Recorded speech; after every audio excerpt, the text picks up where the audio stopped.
Mi nombre es Verity Langford y, para cuando entré en esa gala, ya había sido olvidada por las mismas personas que se suponía que debían conocerme mejor.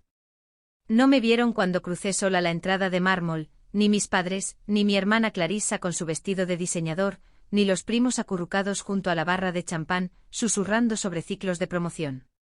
Para ellos yo seguía siendo la mujer que no lo logró, la hermana que fracasó, la que se había alejado de las cenas de negocios familiares con sonrisas silenciosas y multas de aparcamiento sin pagar. Lo que no sabían era que yo había construido algo lejos de su vista, algo demasiado silencioso para publicarlo en Facebook, demasiado poderoso para necesitar aplausos. Esa noche las luces brillaban sobre las copas de cristal y la gente posaba para las fotos bajo pancartas con el nombre de la empresa de Clarissa, una estrella en ascenso en la inteligencia de datos de consumo, la misma empresa en la que yo una vez había creído más de lo que ella jamás lo haría. No llevaba un vestido que destellara ni zapatos que resonaran por el salón de baile, pero cuando el CEO hizo una pausa en el escenario, buscando con la vista entre la multitud para encontrarme, a la donante que habían estado elogiando en susurros toda la noche, la sala entera se giró para mirar y Clarissa, mi hermana dorada, parpadeó confundida mientras el foco se posaba no sobre ella, sino sobre mí, y fue entonces cuando todo comenzó a cambiar. Crecer en la casa de los Langford significaba vivir bajo luces fluorescentes y pesadas expectativas.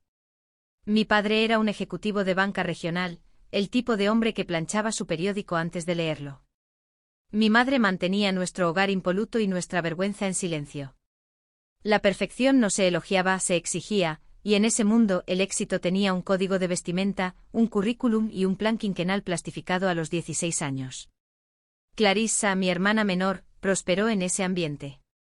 Sacaba sobresalientes, usaba perlas para el brunch a los 17 y hablaba como si tuviera un representante de relaciones públicas desde su nacimiento. Era todo lo que el legado de los Langford deseaba, pulcra, fiable, intachable. Yo, por otro lado, cuestionaba las cosas. Me especialicé en informática y diseño cuando mis padres preferían finanzas. Hice prácticas en startups en lugar de en la escalera corporativa preferida por la familia. No quería seguir un legado, quería construir algo que no hubiera existido antes. Lancé mi primera startup a los 27 años, y fracasó a los 30. No fue un colapso dramático sin titulares ni demandas, solo una lenta erosión, la tasa de consumo aumentando, la confianza de los inversores disminuyendo, y yo trabajando 18 horas al día tratando de pegar con cinta adhesiva la innovación a la nómina. Cuando todo terminó me quedé entre las ruinas de un sueño y vi cómo la gente en la que había confiado se alejaba silenciosamente, incluidos mis padres, especialmente mis padres. La noche en que todo se vino abajo, Clarissa me invitó a su cena de cumpleaños. Aparecí agotada, con el corazón todavía a medias en una presentación que había tirado esa mañana. Todos los demás llegaron en tonos pastel brillantes y llenos de confianza. Me senté en un rincón, apurando una copa de vino blanco sin gas. A mitad de los aperitivos mi madre se inclinó hacia mí y preguntó, no con crueldad, ¿estás bien? ¿Tienes algo entre manos, querida? ¿O simplemente estás tomando un respiro antes de volver a intentar otra cosa? Eso era un código para, ¿ya has terminado de avergonzarnos? Recuerdo parpadear mirando mi plato, las vieiras intactas de repente eran demasiado perfectas para comerlas. Estoy resolviéndolo, dije, es una transición. Por supuesto, añadió mi padre como si estuviera hablando de un caso de estudio, estas cosas pasan, no todo el mundo está hecho para el liderazgo. Clarissa me dirigió una mirada que nunca olvidaré, no de suficiencia, no cruel, simplemente resignada, como si finalmente hubiera aceptado que yo era el cuento con moraleja. Esa fue la noche en que dejé de intentar ganar su aprobación. Me di cuenta de que no querían entenderme, querían contenerme y el fracaso les había dado la caja que siempre habían necesitado para cerrar la tapa sobre mí por completo. Así que desaparecí, no físicamente. Seguía presentándome en las fiestas, enviando respuestas educadas a los chats grupales de la familia, mandando regalos de cumpleaños. Pero emocional y estratégicamente pasé a operar en la sombra. Dejé de explicar en qué estaba trabajando. Dejé de pedir interés, atención o aprobación. Dejé que se quedaran con la versión de mí que les resultaba más fácil de manejar, y mientras ellos veían quietud, yo estaba en movimiento. Tomé todo lo que había aprendido, las heridas, el agotamiento, los acuerdos de confidencialidad traicionados, y empecé de nuevo. No para demostrar que estaban equivocados, no al principio. lo hice porque no podía dejar de construir, es quien soy. Empecé a asesorar entre bastidores a empresas en fase inicial, invirtiendo discretamente a través de una entidad legal con un nombre neutro. Creé VL Syndicate primero, luego lo reestructuré bajo Langford Meridian Ventures, sin adjuntar nunca mi nombre de pila, sin dar a nadie la oportunidad de rastrearlo hasta la hermana fracasada. Una por una, las empresas que respaldé comenzaron a crecer. Una de ellas, Evolve Insight, destacó, una startup de análisis de datos limpios con un potencial de crecimiento agresivo, liderada por un fundador que no solo era ambicioso, sino también adaptable. Necesitaban capital, necesitaban tiempo y necesitaban una directora de marketing que entendiera el comportamiento del consumidor y la imagen pública. Contrataron a Clarissa. Nunca dije una palabra. Observé desde las sombras cómo la empresa florecía, cómo Clarissa anunciaba con orgullo su progreso en cenas y entrevistas de prensa. Hablaba de su éxito en términos tan elogiosos que pensarías que había estado allí desde el primer día. Quizás ella creía que había sido así, quizás pensaba que era la razón por la que las cosas avanzaban. Nunca preguntó quién había suscrito la ronda de financiación seria que lo salvó hace 18 meses, o quién había duplicado su financiación puente cuando el primer cliente incumplió. Nunca imaginó que podría ser yo. Y a mí me parecía bien, hasta que llegó la invitación a la gala por correo, un sobre negro formal con ribetes plateados, honrando a nuestros socios pasados, presentes y futuros. Mi nombre no aparecía en la lista, solo un +1 para mis padres, un guiño a la familia, no a la inclusión. Aún así, confirmé mi asistencia. No para ser vista, no para montar una escena, sino porque algunas historias no necesitan ser contadas, solo reveladas. Hay una extraña libertad que viene con ser subestimado. La gente no cuida sus conversaciones a tu alrededor, asumen que tu presencia es inofensiva, tus intenciones irrelevantes. Eso convierte a las sombras en un lugar sorprendentemente eficiente para trabajar, silencioso, constante sin ser detectado. Después de alejarme de las expectativas de mi familia y de la vergüenza pública de mi startup fallida, reconstruí con un propósito. No por redención, no por aplausos, sino para entender el valor, el tipo que no aparece en los currículums ni se grita en las mesas de las cenas. Empecé a asesorar. Al principio eran pequeños fundadores desesperados por consejos sobre recaudación de fondos, encaje en el mercado, gestión de crisis entre cofundadores. No puse mi nombre en sitios web, no acepté participación accionaria. Quería conocimiento, patrones, pruebas. Con el tiempo los fundadores a los que ayudé comenzaron a llamarme de nuevo, no para pedir consejos sino dinero. Y así formé Langford Meridian Ventures. Elegí el nombre con cuidado, profesional, fácil de olvidar, imposible de vincular directamente conmigo. La entidad estaba legalmente separada de cualquier cosa personal, canalizada a través de sociedades holding que nunca usaban las palabras Varity o hermana. Me convertí en socia silenciosa de una docena de empresas, pero solo 2 importaban realmente. Una fracasó rápido, la otra era Evolve Insight. Cuando su equipo fundador se puso en contacto, ya habían quemado su primera ronda de financiación inicial. El producto era bueno, elegante, escalable, eficiente. Pero sus datos de usuario se habían estancado y los inversores daban vueltas como buitres, buscando señales de mala gestión. Yo vi algo diferente. Su CEO, Hailen Reeves, no fanfarroneaba ni vendía humo.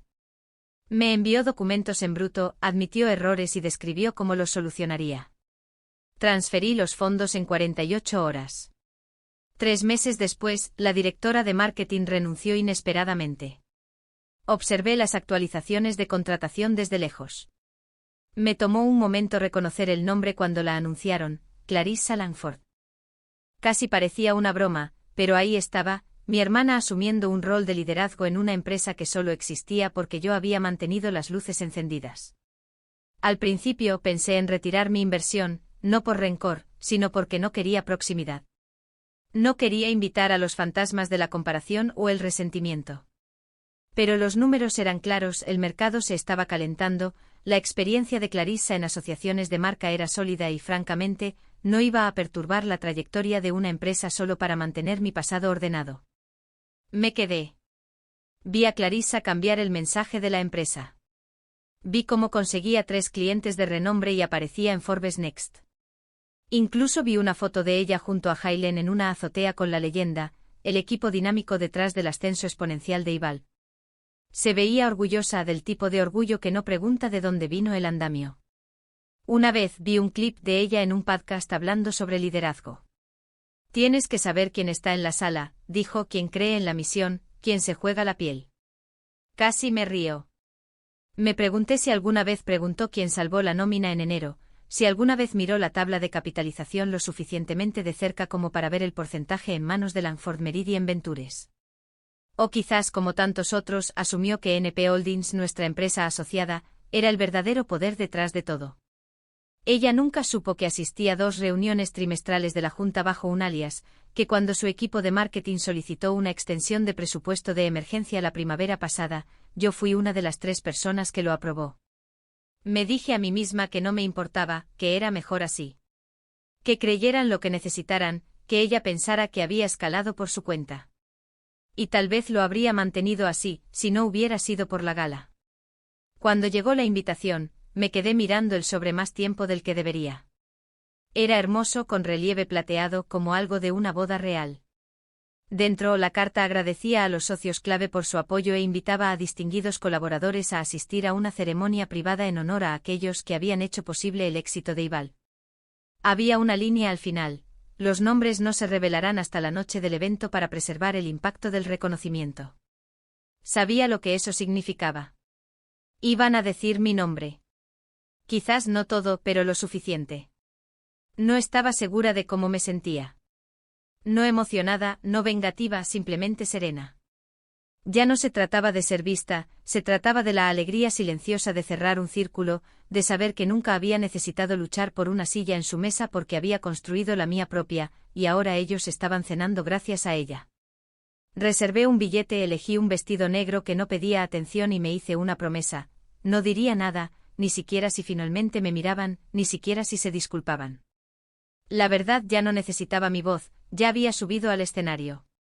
La gala se celebró en un salón privado cerca de Park Avenue, uno de esos edificios donde las alfombras silencian tus pasos y los candelabros nunca dejan de brillar. Llegué temprano, no para ser vista sino para observar. El espacio ya estaba lleno de movimiento. Camareros con uniformes impecables pasaban bandejas de champán y pastelitos de cangrejo en miniatura, inversores se mezclaban cerca de pantallas que mostraban los gráficos de crecimiento de Ival. Clarissa estaba en el centro con un elegante vestido de marfil y el pelo recogido en un moño que reconocí de viejas fotos de debutante. Brillaba, sonreía, era dueña de la sala como siempre le habían enseñado a serlo. Mis padres también estaban allí. Mi padre con su traje azul marino más elegante, mi madre envuelta en seda esmeralda. Los observé saludar a otros invitados con el mismo orgullo que solían reservar para las notas de Clarissa. No se dieron cuenta de mí, pasaron justo a mi lado 2 veces. Fue liberador. Elegí una mesa en la parte de atrás, cerca de la pared. Desde allí podía ver el escenario, la multitud, el subir y bajar de las voces. Nadie me miró 2 veces. Podría haber sido una consultora o una proveedora, una acompañante que se había separado. No importaba. Ese era el poder de la invisibilidad, y esa noche estaba funcionando a mi favor. La velada comenzó con discursos educados, números, hitos, gratitud pulida. Clarissa dio un breve discurso agradeciendo a mentores y asesores, reservando su mayor agradecimiento para la visión audaz de nuestro equipo fundador y los increíbles socios de capital que creyeron en nosotros antes de que fuéramos nadie. Incliné ligeramente la cabeza. No sabía que yo estaba allí, no sabía que estaba hablando de mí. Luego Hailen Reeve subió al escenario tranquilo, seguro, con un traje de color carbón que no necesitaba ostentación. Habló de manera diferente, menos performativa, más arraigada. Agradeció a la Junta, reconoció la montaña rusa de los primeros años y luego hizo una pausa. Y esta noche dijo: vamos a hacer algo especial. Nunca hemos nombrado públicamente a esta persona, nunca lo hemos necesitado, pero creyeron en nosotros cuando la mayoría de las puertas estaban cerradas. Su confianza nos dio no solo supervivencia, sino una pista de despegue. Y su silencio, irónicamente, nos enseñó el valor de la verdadera asociación. Hubo un compás de silencio, un sutil cambio en la sala. Él sonrió y continuó: puede que no la conozcan, pero deberían, porque sin ella, no estaríamos aquí. Así que esta noche honramos a nuestra mayor inversora privada, la que está detrás de Langford Meridian Ventures. Mi nombre aún no se había pronunciado, pero los murmullos comenzaron. La sonrisa de Clarissa se tensó. Mis padres se miraron el uno al otro. Entonces Hailen lo dijo, Verity Langford. No resonó, no lo necesitó. Aterrizó como una piedra en agua tranquila. Las sillas se movieron, las cabezas se giraron. Clarissa miró hacia atrás parpadeando. Mi padre se quedó perfectamente quieto. Los labios de mi madre se entreabrieron con confusión, casi con miedo. Me levanté lentamente, no de forma dramática, solo deliberadamente. No temblaba, no sonreía. No saludé. No busqué sus reacciones. Caminé hacia el escenario con la calma de alguien que ya no necesitaba nada de esa sala. Hailen me encontró a mitad de camino y me extendió la mano. Gracias, dijo en voz baja, por todo. Tomé el micrófono brevemente. Creo en los constructores silenciosos, dije, y en las segundas oportunidades que no vienen con explicaciones. Gracias por ser una de ellas. Luego bajé, volví a mi mesa y me senté. No miré a Clarissa, todavía no. Ese momento aún estaba por llegar. Me senté de nuevo en mi mesa, crucé las manos en mi regazo y exhalé en silencio. Nadie se unió a mí, nadie se atrevió. Los aplausos se habían desvanecido en una especie de silencio extraño, del tipo que se adhiere cuando una sala acaba de presenciar algo que no puede procesar del todo. Podía sentir sus ojos, especialmente los de ella. Clarissa no se movió al principio. La observé por el rabillo del ojo mientras permanecía cerca del escenario, con la sonrisa congelada, el cuerpo aún inclinado hacia el foco que acababa de abandonarla. Entonces se giró. Cruzó el salón de baile con pasos rápidos y serenos, del tipo entrenado para cámaras, donantes y prensa. Pero sus ojos, esos no estaban serenos. Parpadeaban como alguien que hojea desesperadamente las páginas, tratando de ponerse al día con una historia que debería haber leído hace mucho tiempo. Verity, dijo cuando llegó a mí, con la voz baja, casi ensayada. Eso fue inesperado. La miré y esperé. No sentí el silencio. Se sentó sin ser invitada, alisando el satén de su vestido con manos inquietas. ¿Invertiste?, preguntó finalmente Aníbal. Sí, dije. Parpadeó. ¿Desde el principio? Asentí. Clarissa soltó una suave media risa, más de incredulidad que de diversión. ¿Por qué no dijiste nada? No me preguntaron, dije con calma. Me miró fijamente. Pero hemos tenido cenas, cosas de familia. Podrías habérmelo dicho. Incliné la cabeza. ¿Habría importado? Su boca se abrió y luego se cerró. Vi cómo todo encajaba detrás de sus ojos, cada vez que me había interrumpido, cada vez que había restado importancia a mi trabajo, cada festividad en la que ella relataba sus logros mientras yo recogía los platos que nadie notó que había traído. Lo intentó de nuevo. Es que no entiendo por qué invertirías en una empresa para la que trabajo y no dirías nada. Mantuve su mirada. Porque creía en la empresa, dije, no en ser vista. Eso la calló solo por un segundo, pero Clarissa siempre había sido buena recuperándose. Se inclinó un poco hacia adelante. ¿Te das cuenta de cómo se ve esto, verdad? Dejaste que todo el mundo pensara. Que fracasé, interrumpí. Que desaparecí. Se detuvo.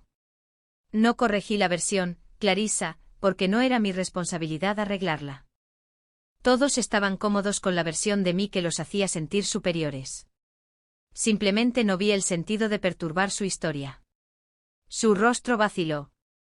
Detrás de ella, vi a nuestros padres observando ahora. La expresión de mi madre era ilegible, mi padre agarraba su copa de vino con demasiada fuerza. La voz de Clarissa era más baja ahora. ¿De verdad pusiste tanto dinero?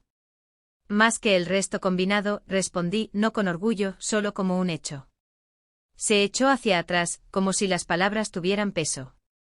Yo no sé qué decir. No tienes que decir nada. Un silencio se extendió entre nosotras, denso con cosas que nunca desempacaríamos del todo. Luego susurró, pensé que te habías rendido. Lo sé, dije. Por eso funcionó. Me miró entonces no como una hermana, ni siquiera como una rival, sino como alguien que había juzgado mal la escala de algo que estaba justo a su lado. Me miró como si yo fuera una extraña que había reescrito las reglas de la sala. Pasó un instante. Finalmente preguntó ¿por qué ahora? ¿Por qué dejar que te nombraran? Miré alrededor del salón de baile. Porque Hailen lo pidió. Y porque, francamente, ya era hora. Clarissa abrió la boca y luego se detuvo. Una parte de ella quería recuperar el control, devolver el foco de atención, pero no había manera de hacerlo sin sonar insignificante. La narrativa ya había cambiado, todos habían visto lo que necesitaban ver. Se levantó lentamente, recomponiéndose. ¿Vienes a la mesa familiar?, preguntó. Yo también me puse de pie. No, ya tengo un asiento. Asentí una vez una simple despedida, luego me di la vuelta y pasé junto a nuestros padres sin una mirada. Mi nombre ya se había dicho, la historia ya se había contado, y no necesitaba explicar ni una sola palabra. No me quedé para los aplausos. Salí por la puerta lateral, tan silenciosa como llegué. Nadie me detuvo. Ese silencio fue suficiente. Afuera, la ciudad se sentía quieta. En el coche abrí mi teléfono, un mensaje de Hailen, gracias, el correo electrónico de un fundador, una solicitud de mentoría. Sonreí. Una vez dijeron que no tenía lugar en la mesa, pero dejé de pedirlo hace años. Construí la mía propia con silencio, determinación y memoria. Lo de esta noche no fue venganza, fue reconocimiento. Tarde pero real. Que brinden y cuenten historias. Yo tenía algo más sólido, legado, control, libertad. Y ahora finalmente sabían que la sala en la que se encontraban solo se mantenía en pie porque yo, silenciosamente, la había sostenido todo este tiempo.